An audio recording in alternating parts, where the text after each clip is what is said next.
Shalom à toutes et à tous, heureux de vous retrouver sur Lumière du Monde Télévision dans cette émission. Vous la connaissez, Horizon Jeune, la lucarne d'excellence d'échange entre jeunes chrétiens. Nous sommes très ravis d'être avec vous parce que le sujet que nous abordons aujourd'hui est un sujet capital. Les sociologues aujourd'hui caractérisent ce monde actuel d'un monde de loisirs. Partout il y a des centres qui naissent.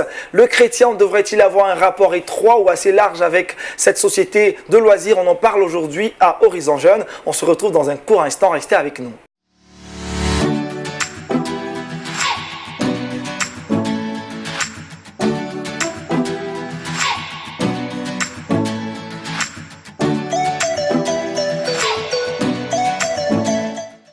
Bienvenue à toutes et à tous, le chrétien et le loisir, on en parle dans cette émission. Pour en parler, nous avons sur ce plateau 4 invités. Même bien avant, avec le pasteur Mathieu Guéhi, nous posons la question, pasteur, quel intérêt pour nous d'aborder un tel sujet? Shalom.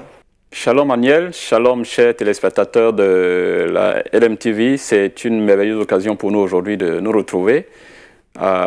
C'est une occasion d'échange, de débat autour d'un sujet aussi important que le chrétien et les loisirs. Il faut dire d'entrée de jeu que les loisirs font partie intégrante de la vie de toute société et de toutes les générations, de toutes les civilisations.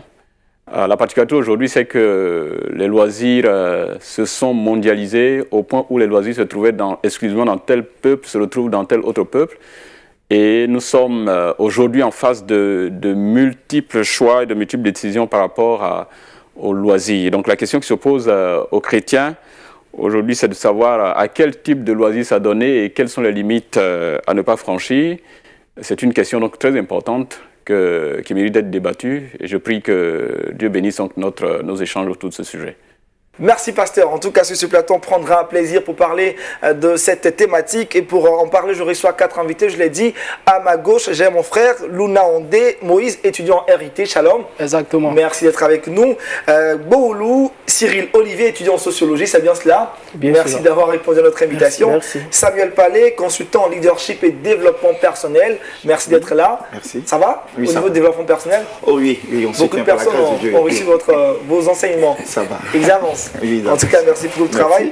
Et puis enfin, notre sœur, je dirais, Gisèle Faudé, chef projet événementiel. Shalom. Vous allez bien? Oui. Gloire à Jésus-Christ. Le chrétien et les loisirs, eh bien le thème que nous abordons aujourd'hui, nous commençons par l'approche définitionnelle. Quelle définition donner au terme loisir, Samuel? Merci Daniel pour la question. Je voudrais tout avant d'aborder la question, je voudrais dire merci à Lumière du Monde Télévision qui nous donne cette lucarne de pouvoir nous exprimer dans l'espace Horizon Jeune. Qu'est-ce que nous pouvons dire comme définition concernant le loisir? Nous pouvons dire que c'est un passe-temps. Voilà, que nous effectuons en dehors de nos contraintes habituelles, telles que le travail, etc. etc. Un passe-temps. Oui, un passe-temps. On note ça, un passe-temps. Cyril? Bon, je voudrais abonder aussi dans son sens, dans sa direction, pour dire que c'est un temps libre, un temps isolement consacré à des activités en dehors de nos préoccupations habituelles. Voilà. Libre, passe-temps, en dehors de nos préoccupations. Voilà. Gisèle, on garde la même définition. Toujours le même esprit, voilà. Disposer d'un temps, voilà, pour faire quelque chose qui nous plaît, voilà. Moïse, pareil? Ouais, je suis tout à fait d'accord avec mes confrères dans l'optique que le loisir, c'est un passe-temps que nous allons essayer de dire. C'est un passe-temps parce qu'après l'emploi, le travail, il faudrait que nous puissions avoir un peu de temps pour nous-mêmes dans le but de vouloir se divertir. Et c'est ça qu'on appelle le loisir. Alors, quels sont les rôles assignés donc, aux différents loisirs, ou loisirs tout simple? Gisèle? On dira que les loisirs nous permettent quand même de pouvoir évacuer tout ce qu'il y a comme stress, de pouvoir partager un bon temps avec la famille, nos proches, quelque chose comme ça, et de pouvoir quand même se découvrir personnellement et pouvoir aussi aller vers les autres. C'est en fonction des différentes activités. Voilà. Cyril, Olivier? Je voudrais aller un peu plus loin pour dire que le loisir, c'est comme je le dirais, du point de vue sociologique, la Convention internationale des droits de l'homme a institué le loisir comme faisant partie des droits universels. Donc ce droit-là est reconnu en tant que droit faisant partie de l'ensemble des droits qui sont assignés à l'homme. Du coup, ça donne à un loisir, ce n'est pas une chose mauvaise. Vous comprenez? Ce n'est pas une chose mauvaise, d'autant plus qu'elle nous permet de s'évader, de s'oublier, de changer d'air, de sortir des arcanes de l'ennui, du stress. Comme elle a dit, voilà. D'accord. Samuel Palais, pour vous, définition, on en a donné. Maintenant, les rôles assignés aux différents loisirs. D'accord, tout simplement, je dirais que le rôle assigné au loisir, il y a le divertissement, il y a l'épanouissement, en un mot, l'autosatisfaction. Voilà. L'autosatisfaction. Être heureux, voilà, être heureux. Être heureux quand on pratique Se une sentir activité bien. loisir. Alors, est-ce qu'il en existe plusieurs, les formes de loisirs? Sous quelle forme ces loisirs-là s'expriment également, sont connus? Cyril? Je dirais qu'on peut les regrouper en 5 parties. Allez-y. En 5 parties. D'abord, il y a le sport, qui est un loisir. Il y a la musique. Il y a les loisirs, comment dirais-je, il y a des loisirs spécifiques. Il y a plusieurs sortes de loisirs, en tout cas. D'accord, plusieurs sortes de loisirs. Vous aviez dit 5 parties, on attendait. Après, il y a eu un burn-out. Après, il a été blackbooté.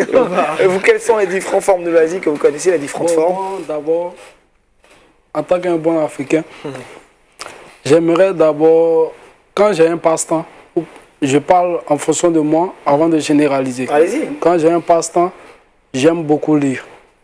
J'aime beaucoup lire parce que... Donc la lecture. Ouais, la lecture. Parce que vraiment, disons bien que nous les Africains, nous n'aimons pas trop lire.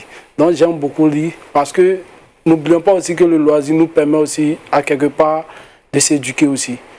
Voilà, donc pour moi, j'aime bien lire.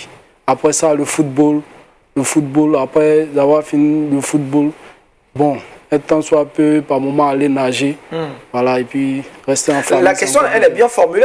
La question de savoir est-ce qu'il existe des formes de loisirs. Quand on parle de football, on parle de tennis, ça rentre dans le sport. Donc je pose la question, est-ce qu'il y a différentes formes de loisirs? Gisèle? Oui, comme les autres le disaient, nous parlons du sport. Quand vous parlez de football, courir, faire du team building, il y a aussi le volet détente en matière de loisirs. C'est-à-dire aller à la natation, faire du cinéma. Il peut être aussi créatif. Pour quelqu'un qui a son temps de loisirs, il peut aller, il peut s'adonner à l'art pour les amateurs d'art, pour ceux qui voudront faire de la poterie. Il peut être aussi humanitaire. Il peut pour une personne, par exemple, qui veut disposer de son temps libre, va visiter les hôpitaux, va visiter les orphelinats. Donc ça dépend. Ça peut être humanitaire, créatif, sportif et pourquoi pas la musique. Pour certains, ils adorent apprendre à jouer la guitare, quand même un instrument, quelque chose comme ça. Donc on peut quand même regrouper le loisir en peut-être 5, comme il a dit, 5 groupes, voilà, sportif, détente, créatif, humanitaire, culturel, pourquoi pas la musique. Au moins vous avez rattrapé un. Voilà. Il en a cité 5 loisirs et puis après. D'accord. Samuel, et vous parlez des formes de loisirs? Oui, les formes de loisirs, je ne dirais pas autre que ce que Gisèle vient de dire. Je vais simplement ajouter les voyages et puis la danse. Voilà. Juste ça. C'est ce que je voulais Aussi le ajouter. tourisme. Le tourisme qui fait partie également des différentes formes de loisirs. Tellement de loisirs que... Tellement de Le loisirs. cinéma, par exemple. Le cinéma, elle en a évoqué tout à l'heure. Alors, participer à une quelconque, je dirais une quelconque activité de loisir ou prendre part d'une manière active à un loisir répond à quel besoin finalement? On en a parlé de plusieurs fois, de plaisir également, de détente, tout ça. Mais est-ce que le fait de participer à une activité de loisir relève d'un fait culturel, d'une société qui nous a forcément poussé vers ce loisir, ou c'est d'une manière délibérée que naturellement chaque être humain choisit son loisir? Est-ce que cela relève d'un fait culturel ou d'un choix délibéré? Gisèle? Je dirais que c'est relatif. Parce que moi, personnellement, c'est pas parce que tout le monde va au concert d'un artiste pour se divertir que je vais y aller. J'adore regarder le cinéma, tout ce qui est comme film comique, voilà. Toucher aussi à un instrument, la guitare, c'est personnel. Donc pour certaines personnes, ça peut être culturel parce que chaque fin d'année, voilà ce qu'on fait dans le quartier, voilà. Donc je veux le faire. Et personnellement, c'est relatif. C'est relatif. Moïse, et toi? C'est relatif du point de vue que... C'est relatif du point de vue que l'homme est libre de faire ce qu'il veut. Et puis on a bien dit que c'est un loisir. Certains loisirs, ça dépend de toi. Tu es libre de faire ce que tu veux en fonction de tes moyens, en fonction de ton besoin. Faut pas parce que l'autre fait ça, l'autre fait ça que tu vas vouloir aller faire, alors que tu sais que tu n'as pas les moyens financiers, donc c'est relatif. D'accord. Samuel, pour vous, on part de quoi pour s'adonner à une activité de loisir? Voilà. Moi, ce que j'allais dire, Aniel, faut dire, elle peut être aussi culturelle. Culturelle, parce que quand on regarde les peuples africains, je suis historien de formation, quand on regarde dans tous les peuples africains, il y a un moment donné où chaque peuple festoie. Il y a un moment donné où le peuple se donne une activité, un temps, voilà, pour passer soit clair de lune, au bord d'un marigot, tout ça et tout. Et même quand vous allez voir, même bibliquement, il y a des moments où on parle de fête de moisson, de la Pentecôte, tout ça et tout. Je peux dire que le loisir même est intrinsèquement lié à l'homme qui est en quête perpétuelle de satisfaction et de liberté. Et cela se base parfois sur la culture. Et sur la culture. D'accord. Cyril? Je ne vais pas contredire mes camarades pour dire que si vous ne partez pas là au loisir, le loisir viendra à vous. Vous voyez, dans les sociétés antérieures, dans la société grecque, il y a un poète satirique qui disait que le peuple romain a juste besoin du pain et des jeux. Vous comprenez? C'est dire que le loisir fait déjà partie de nos constitutions. Et donc, c'est pas des choses, c'est pas une chose que l'homme peut écarter de sa vie. Vous voyez? Donc, ça fait partie intrinsèquement de notre quotidien, de nos cultures. Vous voyez? Donc, c'est pas quelque chose à négliger, c'est quelque chose qui fait partie de nos vies. Voilà. Qui crée le loisir finalement dans nos différentes communautés, dans nos différentes sociétés? Qui crée le loisir? Qui organise le loisir? Qui réglemente ou qui légifère le loisir? Samuel? Bon, en matière de légifération, je ne dis pas qu'elle est régulée par des règles de la société, mais je dirais que chaque personne se sent, elle organise, par exemple, si c'est des danses, voilà, la personne sent la chose et puis elle organise et puis elle invite ses camarades à rejoindre la partie et je pense que c'est comme ça que ça se passe. Je ne sais pas ou bien je ne pense pas qu'il y ait des lois établies ou bien des règles par rapport aux différents types de Est-ce que le fait de créer la création de loisirs relève est attribué automatiquement à l'État, à la municipalité? C'est la question que je posais en fait. Effectivement. À qui revient le droit d'organiser le loisir? Moi, Gisèle? Je dirais que c'est encore relatif. Excusez-moi si j'utilise ce terme-là, parce que ça peut partir d'un individu pour aller à une collectivité, ou ça peut partir d'une collectivité pour aller à un individu. Voilà, donc ça dépend du contexte. Je tiens toujours au contexte des concerts. Voilà, une communauté ou bien une organisation peut se mettre à mettre à l'œuvre un concert pour inviter tout un public ciblé. Et je peux être un individu quelconque pour organiser un événement où je veux juste inviter des particuliers, des personnes assez proches. Donc c'est très privé, c'est très restreint. Donc c'est relatif. Ça peut être l'État aussi, ça peut être une collectivité. C'est vraiment vaste. Comme vous l'avez dit, vaste et très, très relatif. Voilà. Moïse, à propos? Bon, de mon côté, je pourrais dire que l'État aussi peut organiser. Parce que nous avons remarqué qu'à un moment, il y a eu comment on appelle ça, panafricanisme, comment on appelle ça? Il y a eu un jeu... Le jeu de la francophonie. De la francophonie, où les gens, qui a permis à certaines personnes de venir visiter le pays en tant que touristes, à nous, Ivoiriens, d'aller aussi sur les lieux pour visiter les lieux. Donc, l'État aussi peut jouer un rôle aussi dans ce but, mais c'est relatif. C'est relatif, chacun est libre de faire ce qu'il veut de son temps libre. D'accord. Alors, je pose une question d'une manière générale. Comment les non-chrétiens conçoivent les loisirs? Quelle est la pensée courante des non-chrétiens à propos des loisirs? Cyril, Olivier? Les non-chrétiens voient le loisir comme quelque chose qui peut leur permettre Ils n'ont pas les mêmes pensées que les chrétiens. Eux, pour le loisir, ça fait partie intégrante de leur vie. Ils prennent le loisir comme... comment dirais-je? Ils prennent le loisir comme faisant partie de leur quotidien. Ouais, par contre, le chrétien, avant de s'adonner au loisir... On ne parle pas du chrétien, on parle d'abord du non-chrétien. Voilà. On parle d'abord du non-chrétien. Donc je parle de parallèle pour l'instant. Donc pour vous, les non-chrétiens, comment est-ce qu'ils conçoivent d'une manière générale les loisirs? Vous avez dit? Le loisir fait partie de leur vie. De leur vie. Ça fait partie intégrante de leur vie. Pour le non-chrétien, c'est pas possible qu'il vive. Il passe son temps sans le loisir. Sans le loisir. Et bon, d'ailleurs, il faut d'abord détecter, comment on appelle, identifier le loisir en question. Vous comprenez, identifier le loisir voir dans quelle mesure ce loisir-là m'est profitable. Est-ce que ça peut me profiter? En quoi est-ce que je gagne dans ce loisir? Est-ce que les non-chrétiens se posent ce genre de questions quand ils s'adonnent à une activité de loisir? Généralement, je ne suis pas tout à fait d'accord avec mon frère, mais ce que je pourrais dire, je voulais dire simplement, pour les non-chrétiens, c'est se faire plaisir, c'est s'amuser.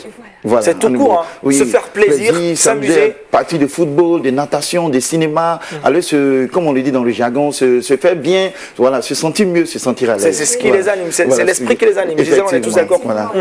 Ce que je voulais juste rajouter, c'est que les non-chrétiens, j'insiste là-dessus, les non-chrétiens, c'est-à-dire en plus de ce que le frère vient de dire, c'est aussi les loisirs sont aussi des moyens d'évégondage. Voilà. C'est-à-dire il y a un certain dérèglement dans le loisir des non-chrétiens. Quand on s'amuse, il faut pas dire que parce que c'est un loisir, c'est un passe-temps, qu'il n'y a pas de limites. Mais chez le non-chrétien, lui, c'est pour se libérer, comme il a dit, entre griffes, se fait du bien. Voilà.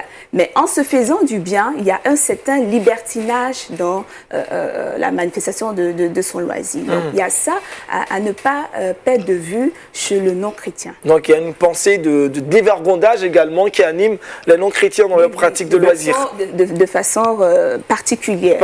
Cela n'est pas explicite. Ouais. Mais moi, je voudrais rebondir pour dire que d'abord, un non-chrétien, quand il s'adonne à un loisir, sa première pensée, c'est pas de savoir est-ce qu'il y a un côté d'évergondage. S'il y a un côté d'évergondage, c'est après qu'il découvre que, s'il a la possibilité de découvrir, s'il a une conscience, qu'il découvre qu'il y a un côté négatif, comme on appelle, de ce loisir-là. Sinon, dans un premier temps, quand il s'adonne à un loisir, c'est juste pour se faire plaisir. Et après, on tire les conséquences, on tire les conclusions de ça. D'accord, oui. Allez-y, Moïse. D'abord, pour moi, certaines personnes, on a remarqué que les non-chrétiens ne connaissent pas bien la définition des loisirs. Et pourquoi? Parce que quand ils les regardent dans l'intention, selon eux, en train de s'amuser, tu as l'impression qu'ils ne connaissent pas la définition même du loisir. Parce que les gens abusent. Ils abusent. Est-ce que c'est pas ça leur objectif finalement, de se retrouver dans un certain abus? C'est ça aussi leur plaisir. C'est ça aussi leur loisir. N'est-ce pas, Samuel? Mais c'est pas la finalité. Mais ils le font pourquoi? Quand ils s'adonnent à une activité de loisir, vous avez dit tout à l'heure, c'est pourquoi? La pêche, c'est pas un loisir malsain. Vous comprenez? Aller à la pêche, c'est pas un loisir malsain. Est-ce qu'on peut en abuser? Quand on en abuse, après... C'est l'abus qui est dangereux. Donc du coup, est-ce que le non-chrétien a une pensée d'abus quand pour Moïse, c'est cela, vous dites qu'il y a un abus dans ce qu'ils font? Oui. Parce qu'ils ne connaissent pas la définition des loisirs. Ils ne connaissent pas la définition juste du mot. Mais est-ce que c'est forcément lié à la définition? Ils le savent et ils le font. Est-ce que c'est d'une manière inconsciente qu'ils s'adonnent d'une manière abusive à une activité de loisir? Est-ce qu'ils le font parce qu'ils sont méconnaissants qu'après il y a un excès?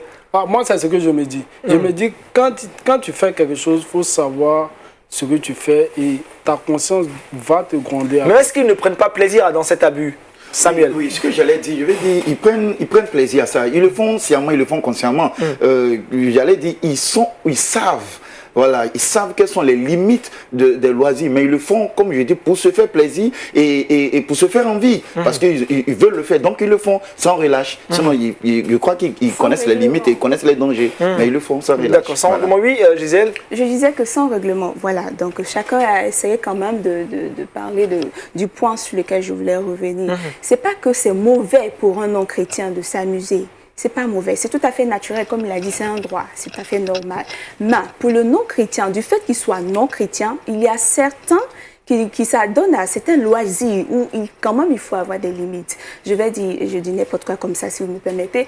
On va aller au maquis, boire, c'est un loisir, se divertir, être avec des amis. Mais l'excès de boisson, s'amuser, être saoul à telle enseigne où on ne sait plus ce qu'on fait. Et là, quand on est non-chrétien, c'est cette attitude-là, généralement, qu'on voit. Sauf et c'est le constat. Voilà. Est-ce que pour vous, les jeunes aujourd'hui non-chrétiens ont une tendance vers un loisir qu'ils préfèrent, qu'ils stratifient ça au haut niveau de leur activité de loisir, ou c'est diversifié? Je dirais que les jeunes Ivoiriens, ce qu'on voit maintenant, sauf si je me trompe, ce qu'on voit maintenant, c'est aller au maquis, aller à la piscine, aller dans des concerts. Mais généralement, c'est surtout aller dans les maquis. aller dans les maquis, se faire voir, abuser de l'alcool, fumer l'alcool, fumer, disons, la cigarette, si vous permettez. Pourquoi pas la drogue même? La drogue, s'adonner à des pratiques gênantes. À des pratiques gênantes avec des filles qui sont mal habillées. En tout cas, c'est toute cette panoplie d'événements qu'il peut avoir dans un Pour vous, qu'est-ce qui explique ce fait-là, que cette pensée elle est commune à plusieurs jeunes, qui devient finalement un mode de vie? Et ils sont non chrétiens. C'est simple pour moi. Ils sont non chrétiens. Ils n'ont pas cette éducation spirituelle-là de dire que non, ça c'est mauvais et ça c'est un moyen pour le diable de pouvoir travailler dans ma vie. Et ça c'est mauvais. Donc c'est un limite. Ou bien, c'est pas mauvais de toucher un petit verre de vin, mais c'est quoi l'intention? Et quand on est non chrétien, quand on touche à un verre de vin, c'est pas pour je vais dire déguster son repas, mais c'est pour s'en saouler. Après, c'est s'enivrer, comme vous dites. Voilà. Donc, c'est ce contexte-là qu'il faut voir, qui n'est pas vraiment bien réglé chez les non-chrétiens. D'accord, on va progresser dans nos échanges. Pour vous, quel est le rapport qui existe entre le luxe et les loisirs? Est-ce que la société actuelle a stratifié, a hiérarchisé les loisirs? Est-ce qu'il faut forcément avoir de l'argent pour pouvoir profiter à fond des loisirs? Le rapport entre le luxe, l'argent à excès et les loisirs. Samuel? Voilà, je dirais que pour se faire du plaisir, pour un bon loisir, il faut de l'argent. Mais ce n'est pas, que je vais dire, une contrainte, ce n'est pas une obligation d'avoir beaucoup de moyens. Parce qu'aujourd'hui, quand nous allons dans les quartiers un peu plus, voilà, un peu plus moins aisés que les autres quartiers, on voit que les jeunes, ça donne à des loisirs. Pas forcément qui nécessite beaucoup de moyens. Mais par contre, quand on va dans d'autres communes, on voit qu'il y a un certain type de loisirs, un certain nombre de loisirs que certaines personnes aussi se donnent en fonction des moyens dont je prédis qu'elle est relative en fonction. Parce que le bon loisir est fonction également de l'argent qu'on a. Oui, effectivement, Explication. comme je dis, c'est fonction des moyens que nous disposons. Plus tu as les moyens, plus tes loisirs sont choisis. Voilà, tu ne vas pas t'adonner aux petits loisirs. Tu vas vouloir prendre un jet privé, et tu vas vouloir savourer le champagne. Mais quand tu vis dans un quartier populaire, quand tu vis dans un quartier, dans un taudis, il y a un certain loisir aussi qui t'est assorti. Vous voyez, donc le loisir est en fonction de notre espace, en fonction de nos moyens, de notre statut. Vous comprenez, c'est un peu loisir de luxe, loisir de pauvreté, l'objectif est toujours le même. L'objectif c'est le même. On arrive toujours au même résultat. Toujours se divertir. C'est pas lui, c'est pas des. Donc peu importe l'argent qu'on met dans le loisir, on arrive à la même conclusion. Chacun a la manière de faire son loisir. Les riches a sa manière lui de faire son loisir. Le pauvre a sa manière de faire son loisir. Les riches lui il prendra du vin pour fêter. Le pauvre lui il peut prendre Bel Air. D'accord, on dira le vin de palme ici pour mieux comprendre, voilà, être explicite avec tous nos téléspectateurs. Alors on va parler maintenant, cette fois-ci, faire le rapprochement entre loisirs et Bible. Vous, en parcourant la Bible, est-ce qu'il vous est arrivé de voir loisir dans un passage biblique ou une activité assimilable au loisir? Samuel? Faut dire, avec le peu de recherche que j'ai fait, j'ai pas vu le mot loisir en tant que loisir mentionné, mais il y a des similitudes. Et en introduction, je le disais tout à l'heure, quand on prend par exemple le livre de Job, voilà, on voit que les enfants de Job, voilà, fêtaient, ils festoyaient à tout moment. Donc, faut dire, dans la Bible, il y a des moments ou des occasions où le peuple de Dieu, voilà, mettait du temps à pratiquer certains loisirs. On a vu aussi également avec Absalom, qui est l'un des fils de David. Et puis, il y en a plein d'autres. Donc, je pense qu'il n'y a pas forcément le mot peut-être loisir, mais il y a des similitudes par rapport à certaines festivités qui ont eu lieu dans la Bible. D'accord. Gisèle? Oui, déjà, mais quand on prend le roi David dans la Bible, il avait tellement de moments de loisirs, de fêtes consacrées à Dieu. Et ça me fait comprendre que le chrétien s'amuse. Le chrétien s'amuse. Et c'est la Bible même nous le conseille. Il y a des moments de dur labeur. Et puis, il y a même notre Père créateur qui a créé le monde et le 7e jour, il s'est reposé, je crois. Voilà. C'était pour un loisir? Non, même si. mais puisqu'on parle de... Voilà, quand on dit loisir, c'est disposer de son temps libre. Dieu, lui, il a préféré se reposer. Nous, les hommes, on l'occupe par rapport à quelque chose. Voilà, donc je pense que la Bible mentionne, c'est vrai, pas comme on le dit loisir, mais des similitudes. Des similitudes. Est-ce que Jésus et ses contemporains se sont adonnés à des quelconques loisirs? Cyril?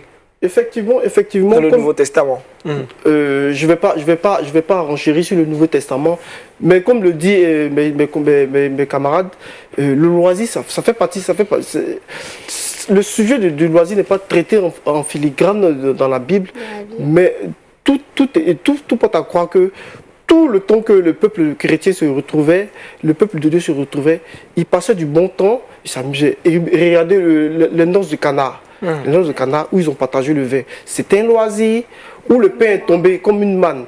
C'était aussi un loisir. Donc, vous voyez que le loisir, c'est pas traité en filigrane dans la Bible, mais ça y est dans la Bible. D'accord. Moïse? Oui, je suis entièrement d'accord avec mes confrères. Seulement que le mot loisir n'est pas écrit dans la Bible. D'accord. Vous êtes tous d'accord que dans la Bible, il n'est pas fait mention d'une manière écrit noir sur blanc, loisir, mais on retrouve quelque part des activités qui sont similitudes, donc disons qui sont assimilables au loisir. Alors, est-ce que toutes ces activités qui étaient naturellement font penser au loisir avaient des valeurs spirituelles d'une manière implicite? Samuel? Oui, elles avaient des valeurs spirituelles, mais pas toutes. Comme je dis, la Bible est grande et elle est vaste. Voilà, par exemple, quand on prend sur la base de Dieu, le Créateur, comme elle a dit en Genèse chapitre 2, verset 2, la Bible déclare que le Seigneur s'est reposé le 7e jour. Voilà, ça c'est un repos. Par exemple, quand on va avec Absalom, voilà, le fils de David, qui est allé faire un festin, à lui c'était un moment de loisir, mais dans ce festin, il y a eu la mort d'Amnon, son demi-frère.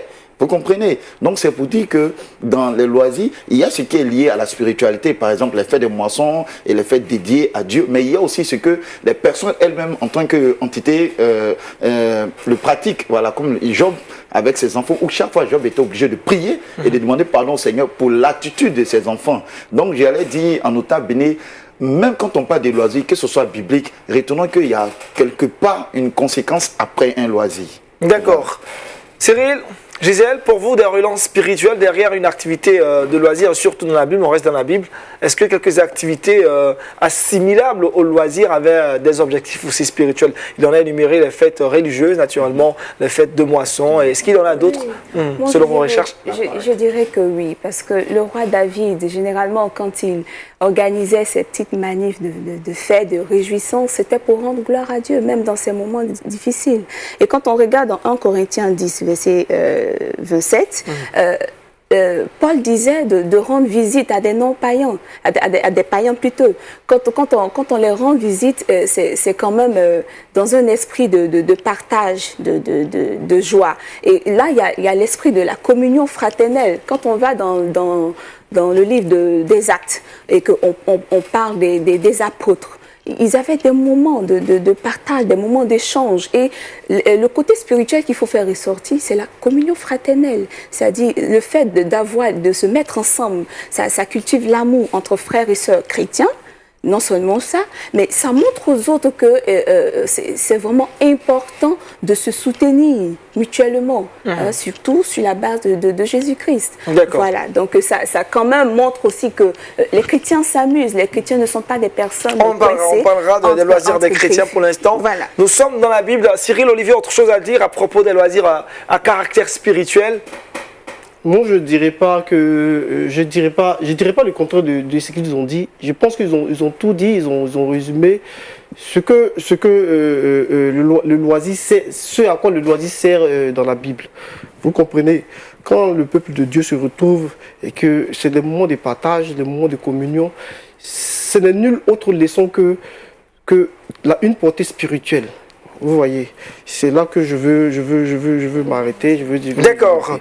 Parlons maintenant de l'immersion du jeune chrétien de ce 21e siècle dans les loisirs.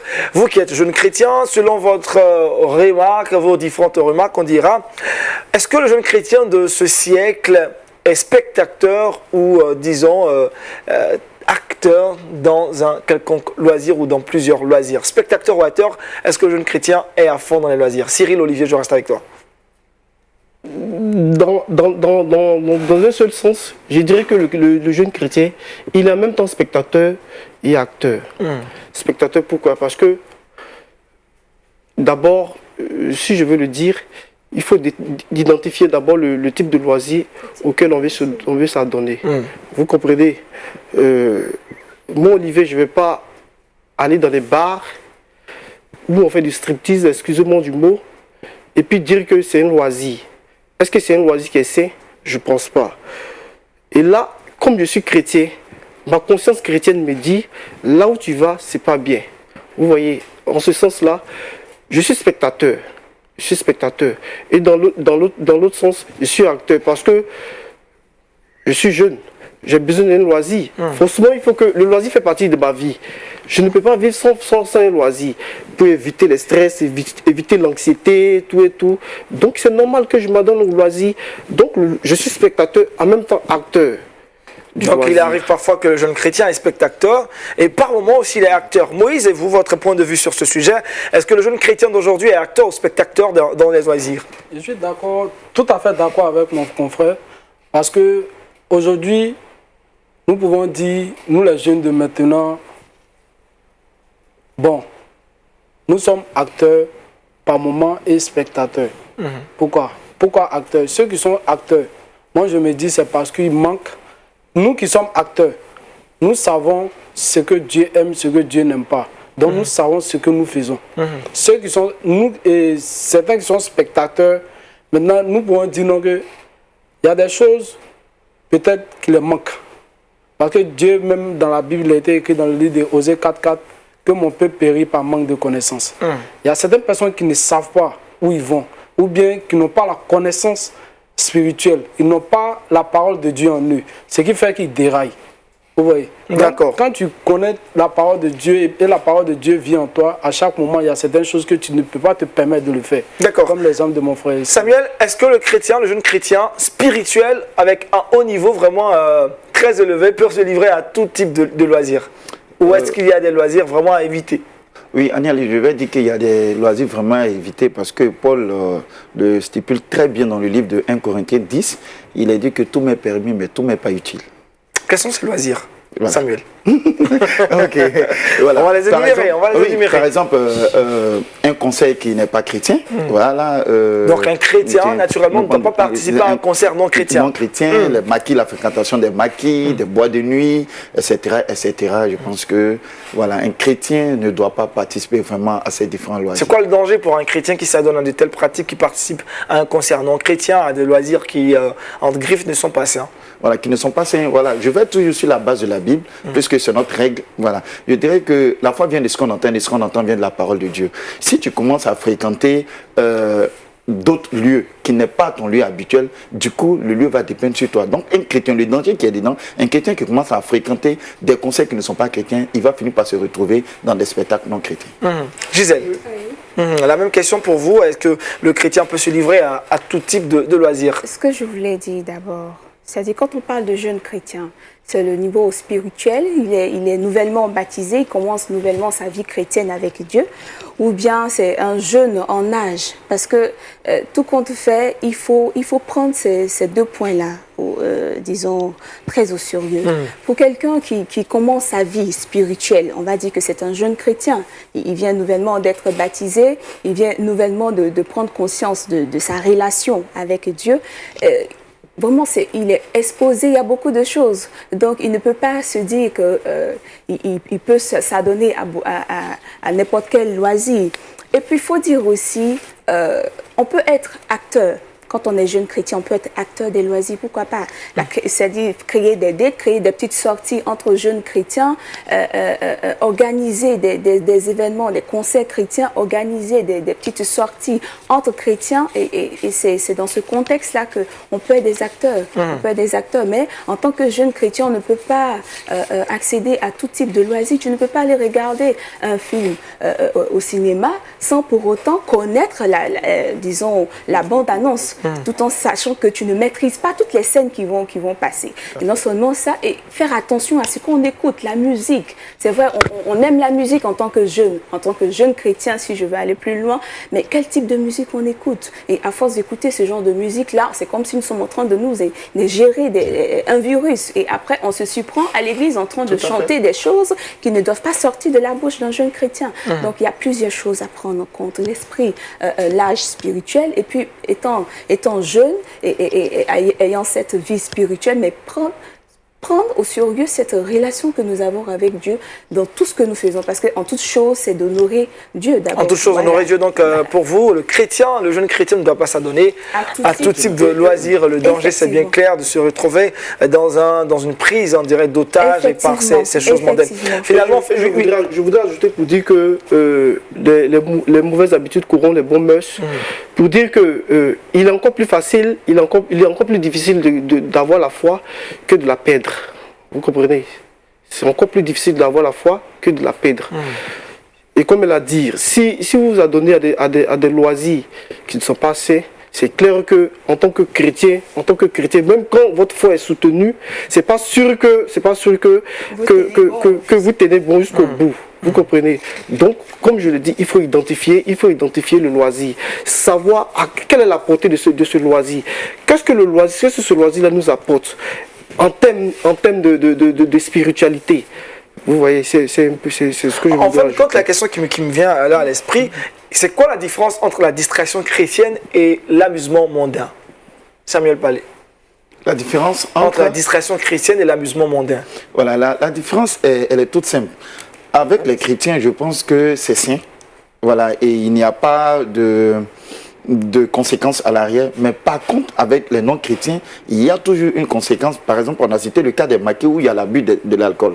Voilà, sinon, dans le bon sens, il est biblique que des jeunes chrétiens peuvent se retrouver pour festoyer. Il est dit en Somme 133 qu'il est beau, qu'il est doux, qu'il est agréable pour des frères de demeurer ensemble. C'est là que Dieu amène la bénédiction. Donc, du coup, je conclus qu'il est important que des jeunes et des frères puissent se retrouver ensemble pour festoyer, pour partager un temps soit peu. Donc, du coup, de telles rencontres ne peut que découler la bénédiction de l'Éternel. Donc, hors de ça, je ne peux pas dire malédiction, mais je dirais que le contraire de la bénédiction. Vous aimez festoyer, hein? Bon, comme tous les jeunes de mon âge. Allez-y. J'aimerais rebondir sur ce qu'il vient de dire. Par exemple, on a eu à faire, je dirais quelque chose comme ça, on a eu à faire un culte à Assini. Vous savez qu'à Assini, qui parle de plage, parle de dénudement, tout ça.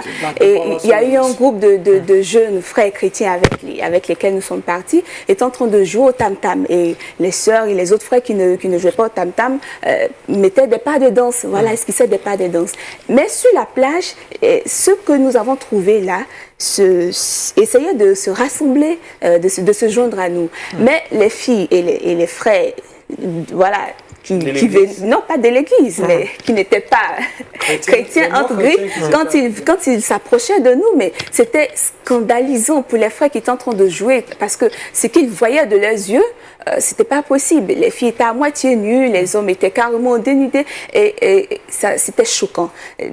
Pour les sœurs de la communauté chrétienne qui étaient venues, on était tout en jean, avec un polo, en toute simplicité. Et quand l'autre disait que la différence entre les loisirs chrétiens et les loisirs non chrétiens, il y a une histoire de purification, voilà, de sainteté, de bonnes mœurs. Vraiment, il faut faire attention. Est-ce que ce que je fais ne choque pas la sensibilité de l'autre? Est-ce que ça plaît à Dieu? Est-ce que ça me rapproche de Dieu? Mais quand ils ont vu ça, ils ont pris la fuite. On a déporté l'amusement ailleurs.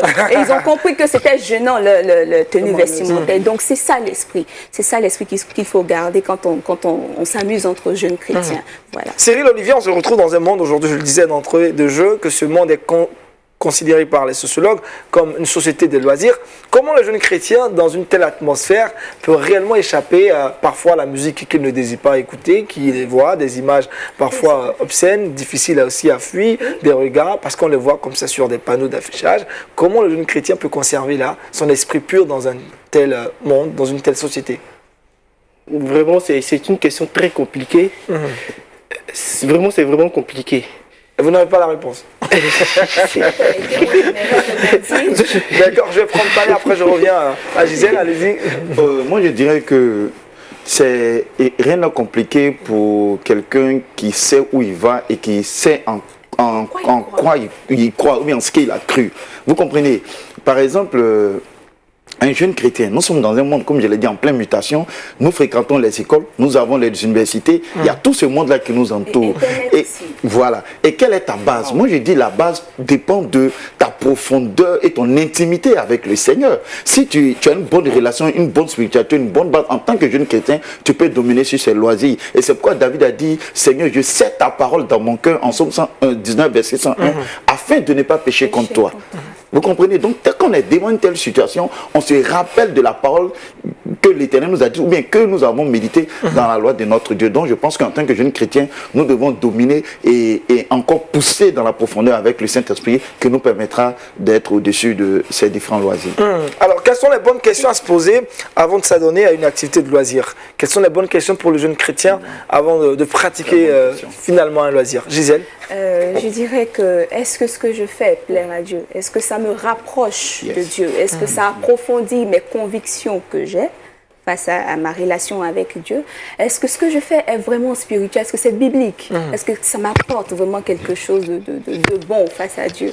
Donc il y a toute cette panoplie de questions à se poser. Mais si vous permettez, j'aimerais ajouter juste un petit mot par rapport à la précédente question. C'est une question de conviction. C'est vrai, pendant les fêtes, on a beaucoup de panneaux publicitaires sur la boisson, ou bien panneaux publicitaires sur la pommade d'une femme, et on voit qu'elle est à moitié nue. Mais quand on monte dans un baka, la chanson qui monte, les vidéoclips qu'il monte, c'est assez on a bu ça pour être transport commun, il faut mais c'est une préciser. question de conviction. On n'est pas obligé de dire, parce que moi je suis chrétien. Non, il ne s'agit pas de ça. Mais la conviction que tu as, la conviction interne que tu as, et la relation intime que tu as avec Dieu, c'est de toujours la cultiver. C'est de toujours la cultiver pour ne pas succomber à ce monde qui est toujours en évolution, pas forcément positivement. D'accord. Cyril, Olivier, la bonne question à se poser avant de pratiquer un loisir? Moi, je voulais revenir sur la précédente question. Quand je disais que c'est difficile, mais je ne disais pas que c'est impossible. Vous comprenez? Même David dont on parle, David a fléchi. David a fléchi. Bien qu'il avait une intimité avec Dieu, David a fléchi. Vous comprenez? Et comme elle a dit, il faut avoir comme ils l'ont si bien dit, il faut avoir une bonne base avec Dieu, une bonne relation avec Dieu. Voilà, c'est là que je voulais partir. Maintenant, la deuxième question. Quelles sont les bonnes questions à se poser avant de pratiquer un loisir? Avant de pratiquer un loisir. D'abord, je dirais, il faut identifier son loisir, connaître la nature de son loisir. En quoi est-ce que cela m'est profitable? Profitable dans le sens, qu'est-ce que je gagne en m'adonnant à ce loisir-là? Est-ce que je peux le partager avec les autres? Vous comprenez? Est-ce que je peux le partager avec les autres? Est-ce que, au regard de la parole biblique, est-ce que c'est praticable? Est-ce que c'est un loisir qui est sain? Partant de là, je peux juger que ce loisir, je peux le pratiquer en tout état de cause. D'accord. On va avancer, le temps est en train de filer avec nous également. Alors, est-ce que les loisirs peuvent être des moyens d'évangélisation? Si oui, quels sont les loisirs qui peuvent naturellement être ces moyens pour porter l'évangile? Avec Moïse. En tout cas, il y a des loisirs qui peuvent nous permettre, parce que même si je crois bien, c'est Paul. Paul même est parti avec les prostituées, est assis à la table des prostituées, dans le but d'évangéliser, de parler de Dieu. Parce que Dieu même a dit, partout où nous sommes, nous devons parler de lui. Quand tu prends le livre de Matthieu 28, il a dit, partout où nous sommes, où nous pensons que l'état est convenable, nous pouvons parler de lui. Partout où nous sommes, nous devons prêcher la parole de Dieu.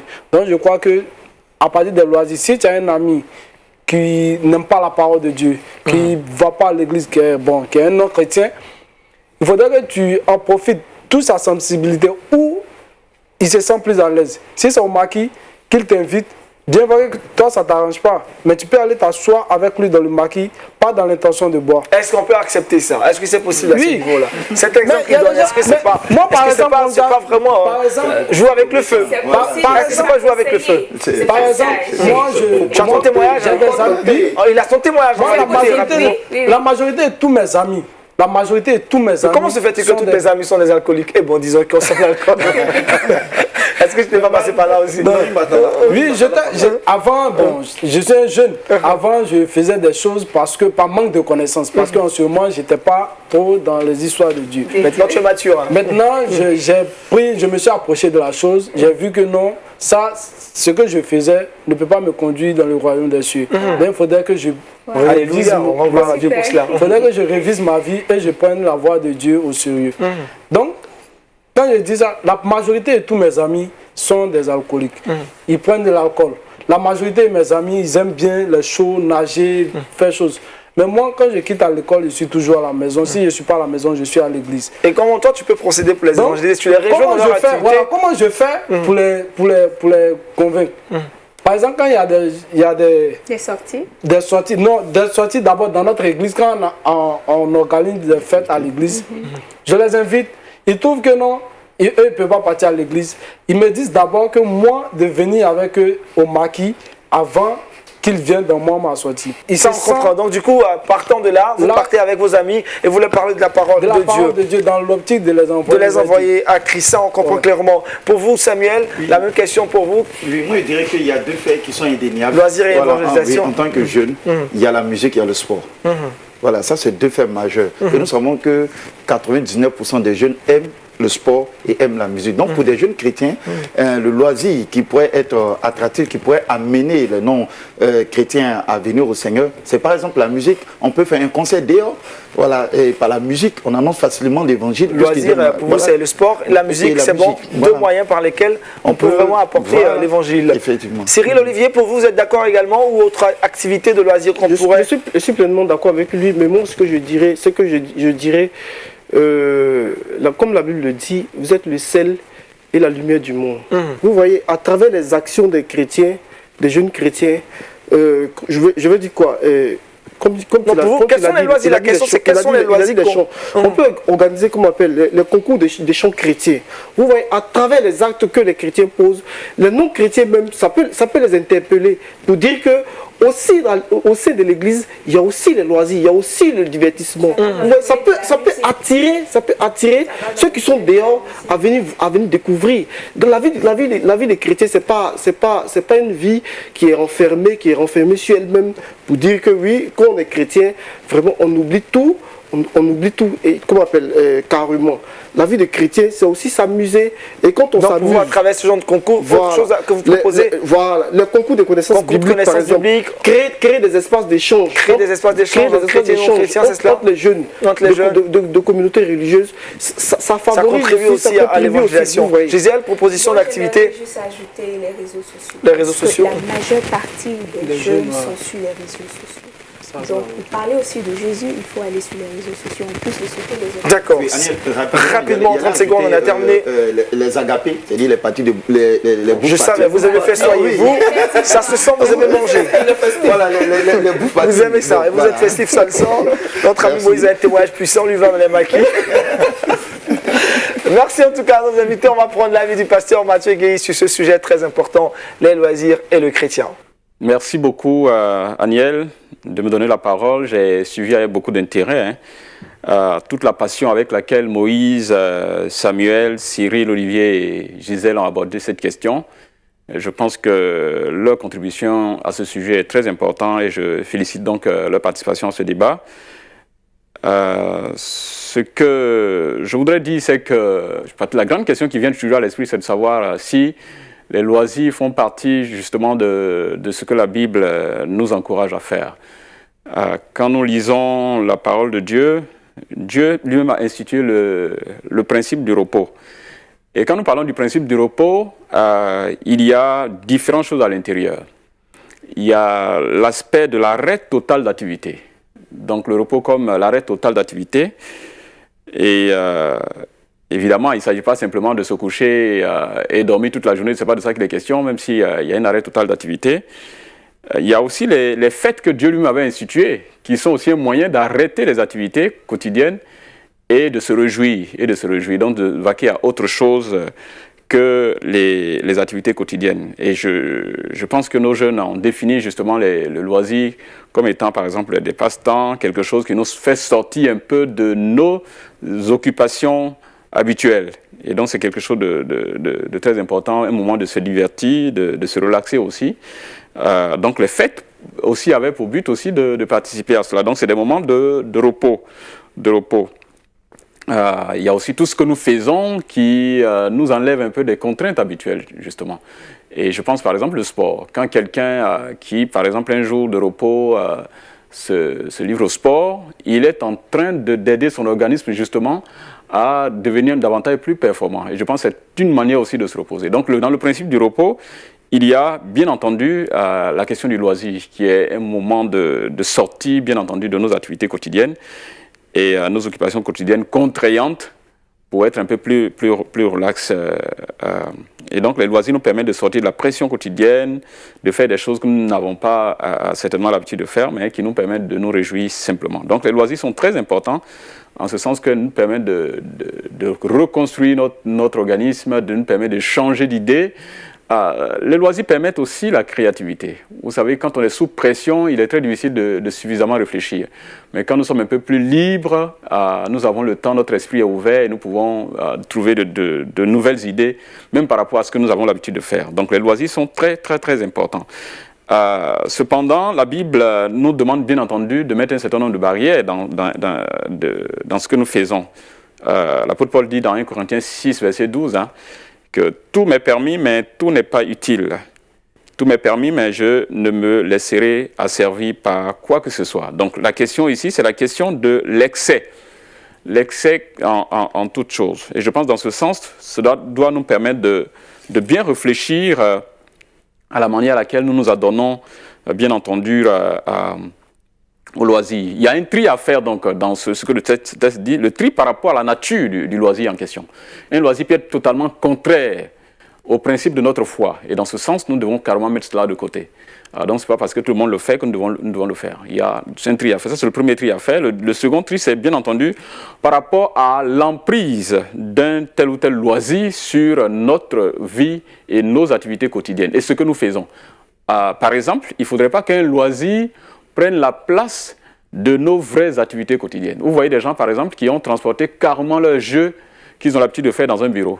Quand vous faites ça, ça veut dire qu'il y a l'emprise de ce loisir sur votre vie au point d'empiéter même sur le temps que vous avez pour les vraies activités, vos vraies occupations. Donc, à moins que vous changez d'activité ou changez d'occupation professionnelle, dans ce cas, un loisir, à un moment donné, peut devenir une activité professionnelle pleinement. Mais il faut veiller à ce que nos loisirs ne prennent pas le dessus sur nos activités quotidiennes ou nos vraies activités. Et Dieu nous permet justement de faire un pas des limites dans ce sens. La dernière chose que je dirais, c'est oui, les loisirs peuvent contribuer peut être un moyen de communication de l'évangile. Je crois que le milieu de sport, ceux qui se livrent à ça, qui ne sont pas forcément des sportifs professionnels, peuvent utiliser cela dans le cadre de rencontres avec ceux qui aiment le même loisir. Ils peuvent se rencontrer et ça peut être un moyen de leur communiquer l'évangile aussi. Donc les loisirs, justement, peuvent aider à communiquer l'évangile et si nous l'appliquons bien entendu selon les consignes que nous donne le Seigneur. Et la dernière chose que je dis, jamais, même si nous engageons dans un loisir, il ne faut pas se retrouver dans des lieux compromettants. Je veux dire, en tant que chrétien, se retrouver parmi des gens, des ivrognes et ainsi de suite, je trouve pas ça comme un moyen efficace de communication de l'évangile. Il y a des barrières à faire, il y a des limites à ne pas franchir. Que Dieu nous aide. Donnons-nous bien entendu, il ne faut pas rester toujours stressé, il faut se donner du loisir, mais évidemment, il faut y mettre bien entendu des barrières pour ne pas faire tout ce qui est contraire à notre foi.